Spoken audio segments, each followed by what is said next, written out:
आज आप इस वीडियो में जानेंगे रावण के पुत्र मेघनाद के बारे में 10 ऐसे रहस्य जो अब तक बहुत सारे लोग नहीं जानते हैं। दोस्तों, यह वीडियो काफी इंपॉर्टेंट है, वीडियो को पूरा जरूर देखना। और मेघनाद के बारे में आज हम ऐसे रहस्य की बात करने वाले हैं जिसे देखकर आपका रोंगटे खड़े हो जाएंगे। और मेघनाद से जुड़ी कुछ ऐसे रहस्य है जिसे अब तक बहुत सारे लोग नहीं जानते हैं। तो चलिए वो रहस्य क्या है जानते हैं। सबसे पहले आपको बता देते हैं मेघनाद के जन्म के बारे में, जिसे देखकर रावण भी भयभीत हो गया था। मेघनाद रावण और मंदोदरी का सबसे ज्येष्ठ पुत्र था, क्योंकि रावण एक बहुत बड़ा ज्योतिष भी था जिसे एक ऐसा पुत्र चाहिए था जो कि महाबलशाली और महाप्रतापी हो। इसलिए उसने सभी ग्रहों को अपने पुत्र की जन्म कुंडली के 11वें स्थान पर रख दिया। परंतु रावण की प्रवृत्ति से परिचित शनिदेव 11वें स्थान से 12वें स्थान पर आ गए, जिससे रावण को मनवांछित पुत्र प्राप्त नहीं हो सका। इस बात से क्रोधित रावण ने शनिदेव के पैर पर प्रहार किया था। वाल्मीकि द्वारा रचित रामायण के अनुसार जब मेघनाद का जन्म हुआ तो वह सामान्य शिशुओं की तरह नहीं रोया था, बल्कि उसके मुंह से बिजली की कड़कने की आवाज सुनाई दी थी। यही कारण था कि रावण ने अपने इस पुत्र का नाम मेघनाद रखा। अब आप मेघनाद का परिवार के बारे में जान लीजिए। मेघनाद की पत्नी का नाम सुलोचना और पुत्र का नाम अक्षय कुमार था।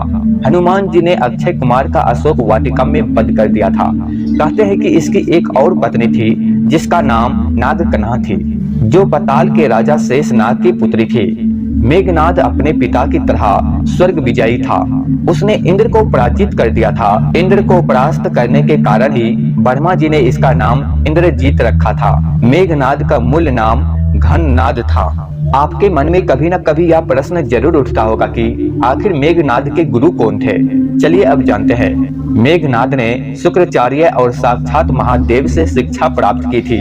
किशोरा अवस्था की आयु होते होते इसने अपनी कुल देवी निकुंभला के मंदिर में अपने गुरु से शिक्षा लेकर कई सिद्धांतियां प्राप्त कर ली थी। जब मेघनाद युवा अवस्था में पहुंचा तो उसने कठिन तपस्या के बल पर संसार के 3 सबसे घातक अस्त्र प्राप्त किए थे, और वो अस्त्र का नाम है ब्रह्मास्त्र, पशुपरास्त्र और वैष्णव अस्त्र। इसने अपने गुरु शुक्राचार्य के साधना में रहकर तथा त्रिदेवों द्वारा कई अस्त्र शस्त्र एकत्र किए थे। स्वर्ग में देवताओं को हराकर उसके अस्त्र शस्त्र पर भी अधिकार कर लिया था।